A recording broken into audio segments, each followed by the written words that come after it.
l'école du jeu, en partenariat avec la boutique L'Imaginaire. Au-delà de vos attentes.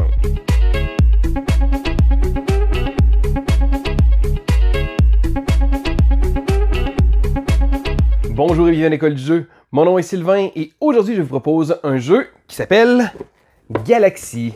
Donc Galaxy est un jeu de la compagnie Sphere Games designé par Maxime Tardy. C'est le designer qui a d'ailleurs fait des jeux comme Formidable ou Mini Diversity tout récemment.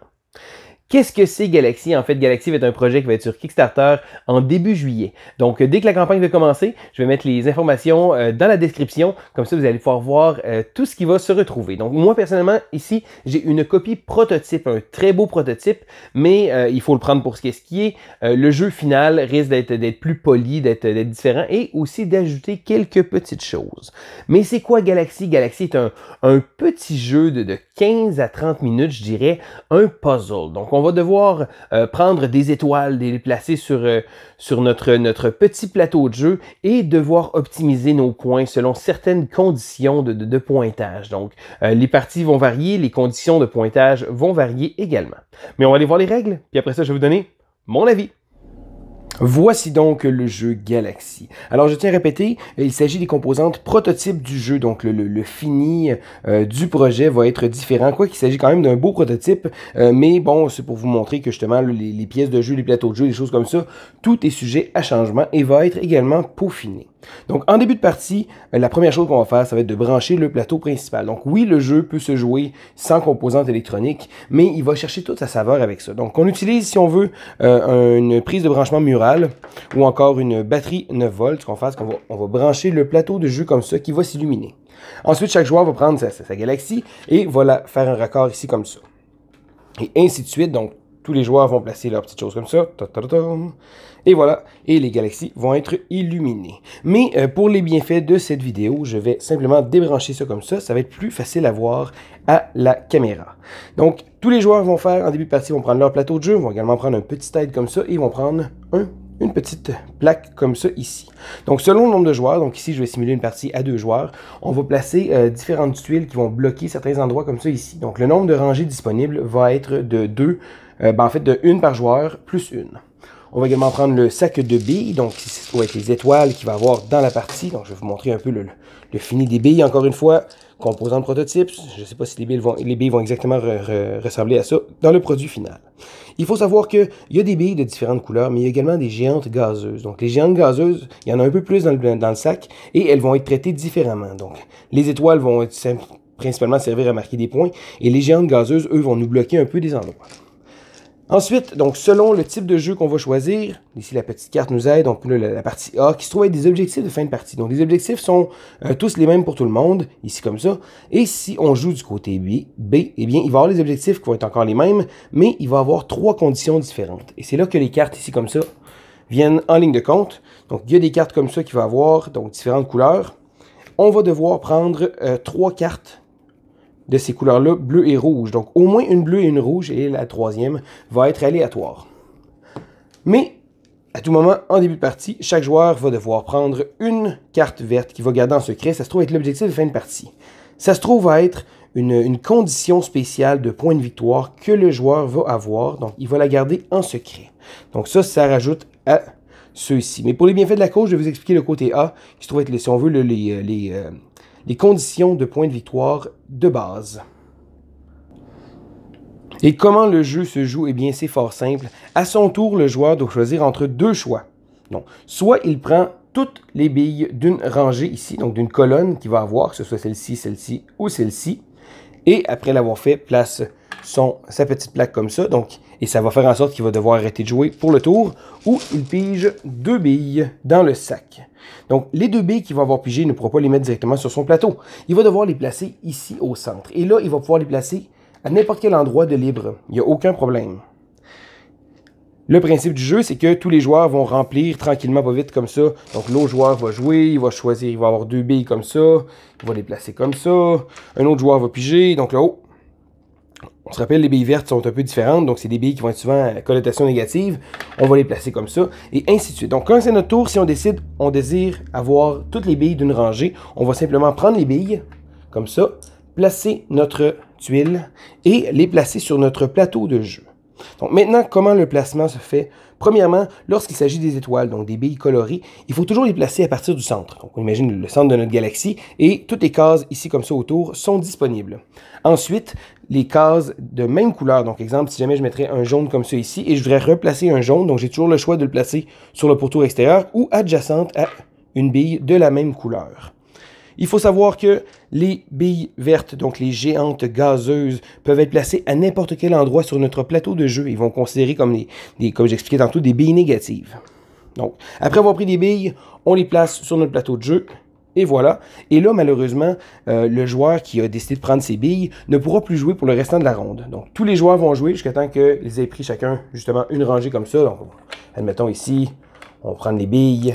Bon, en principe, il aurait probablement continué pour essayer de se donner plus de choix. Et il les place. Et voilà, il essaie de les placer sur son plateau de jeu. Donc, le jeu va se continuer comme ça jusqu'à temps qu'un joueur ait rempli tout son plateau de jeu. À ce moment-là, on va terminer le tour actif et on va passer au décompte des points. Le jeu, comme j'expliquais tantôt, du côté A à la base, et ça, c'est une condition qui va toujours être là, chaque étoile dans votre galaxie à la fin de la partie va marquer un point. Encore une fois, elles ne sont pas considérées comme des étoiles, donc ne valent aucun point. Ensuite, un point pour chaque étoile de votre couleur. Donc, chaque joueur a une couleur différente. Par exemple, le rouge, bon, pour chaque rouge qu'on aurait sur notre plateau, on va marquer des points. Et ça, également, c'est une condition qui est toujours présente. Maintenant, dans les trois conditions, bon, interchangeables si on veut, bon, ça dépend. Ici, un point pour chaque étoile, donc c'est celui-là qu'on a le plus d'une couleur. Donc, exemple, j'aurais 4 jaunes, et bien, je vais marquer 4 points à la fin de la partie. Ici, on a 2 points pour chaque tranche d'étoiles, qu'on a au moins 2 étoiles ou plus. Donc, des couleurs comme ça. Ici, on a 5 points pour faire une ligne. Donc, si jamais on réussit à faire une ligne à partir du centre comme ça ici, donc on remarque ici les lignes qu'on peut faire comme ça. Donc, si on réussit à placer seulement des étoiles, donc encore une fois, aucune géante gazeuse. Et à la fin, on va également perdre des points pour chaque tranche de 2 géantes gazeuses. Donc, les joueurs vont reléguer les tours comme ça, donc en essayant de tirer les billes les plus intéressantes pour eux, mais pas nécessairement en les plaçant dans les mêmes rangées, parce que si jamais je suis le joueur rouge et que je me fais une rangée ici avec 3 billes rouges, mais ça se peut qu'un autre joueur vienne me la voler. Ça se peut aussi que les joueurs décident de placer des billes vertes pour essayer de venir me bloquer. Donc, si jamais je suis le joueur rouge encore une fois, puis j'ai placé 2 billes rouges ici, ben, les autres joueurs vont probablement essayer de venir me placer des billes vertes pour essayer de me bloquer un peu. Donc, c'est ça qui amène un petit côté pousse ta chance, un petit côté où on va devoir essayer de jauger, de voir qu'est-ce qui nous intéresse, et peut-être même essayer de voler des étoiles qui pourraient intéresser un autre joueur. Donc, le joueur va essayer de se faire des belles rangées, mais on va probablement, si on a la chance de pouvoir le faire, lui prendre.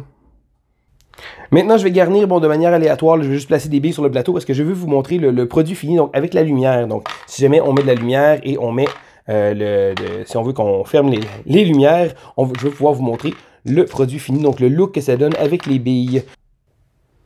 Donc, je suis désolé, j'ai pas nécessairement respecté les conditions de placement, mais je voulais vous montrer le fini. Donc, c'est certain que, bon, à la caméra, ça paraît pas aussi beau que ça l'est en vrai, mais on voit ici les billes, l'effet translucide que les billes ont, comme ça ici. Donc, lorsqu'on les place sur la lumière, c'est très agréable. Aussi, lorsqu'on va prendre une bille, donc pour la regarder, on va souvent la placer devant la lumière. Elle va également avoir un bel éclat. Encore une fois, l'effet lumineux sur ma caméra est pas vraiment représentatif de ce que ça montre en vrai, parce que c'est absolument magnifique.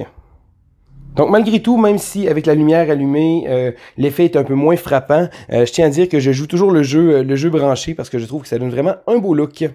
Et voilà, ça fait le tour des règles de Galaxy. Alors, comme vous pouvez voir, je vais y aller immédiatement. Le matériel, bon, c'est certain que c'est un prototype.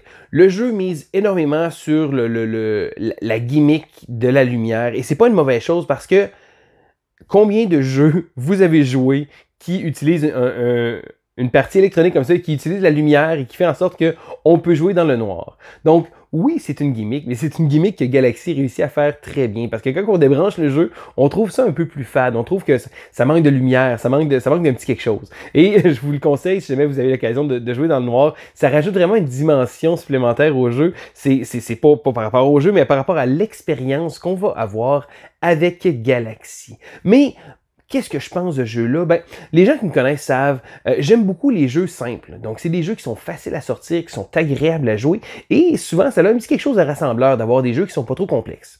Faut pas s'y méprendre, j'aime aussi les gros jeux, des choses comme ça, mais les petits jeux de puzzle ont toujours eu une place de choix dans mon cœur. Donc des jeux que ce soit comme Gizmos, Potion Explosion, des petits Tiny Towns, des petits jeux comme ça, c'est des petits jeux qu'on va réussir à jouer, qui sont très faciles à comprendre, mais qu'on va pouvoir essayer de se creuser un petit peu plus la tête pour essayer de travailler ça, puis le rendre un peu plus optimal. Dans Galaxy, c'est ça qu'on va faire parce que le jeu a un petit élément de push your luck. Donc, on pousse sa chance, on essaie d'attendre parce que des fois, il y a des rangées d'étoiles, de billes qui vont être très intéressantes à aller chercher, mais on va se dire, ah, je peux peut-être attendre tellement qu'un autre joueur ne le prendra pas nécessairement. Donc, on va piger des billes. Mais on va les placer. Donc, le placement qu'on va faire sur les différentes lignes comme ça va être très important parce que ça va arriver des fois qu'on va bloquer les adversaires. On va prendre des billes. Ça m'est déjà arrivé de prendre une ligne avec seulement 2 billes. Ça me prend vraiment ces billes-là. C'est certain que c'est pas optimal parce que je vais remplir mon plateau moins vite. Mais je vais barrer la ligne comme ça. Puis un autre joueur va probablement être prêt avec d'autres choses. Donc, il y a un petit élément, une petite coche au-dessus de ce qu'on voit à première vue qui est très, très intéressant. Mais sinon, le jeu reste un puzzle très, très simple. Puis oui, la gimmick de la lumière est présente. C'est impressionnant quand même de voir. Je vais vous avouer, j'ai très hâte de voir le résultat final. J'ai beaucoup aimé aussi les objectifs de score variable. Donc, c'est très intéressant d'avoir les parties qui sont différentes. Donc, les objectifs de base, mais aussi il y a plusieurs objectifs. Je vous invite à regarder justement la campagne pour voir les différentes choses comme ça. Le jeu va également nous proposer différents modes de jeu. Et là, je ne m'aventurerai pas trop sur le sujet parce que moi, j'avais accès justement aux jeux comme ça. Mais le designer, Maxime, m'a dit qu'il y avait plusieurs petites choses qui est en train de penser. Donc, j'ai bien hâte de voir ça dans la campagne pour voir toutes les surprises que le jeu va nous apporter. Donc, en gros, ça reste un petit puzzle très sympathique, très accessible pour toute la famille, mais que même les joueurs d'expérience vont pouvoir apprécier à cause d'un, comme je dis, le petit deuxième couche de jeu qu'on a qui rend le jeu un petit peu plus serré puis un petit peu plus... pas cutthroat parce qu'on pas nécessairement de take that non plus, mais des fois on va se faire des petits coups chiens, puis ça va faire dans la bonne esprit du jeu.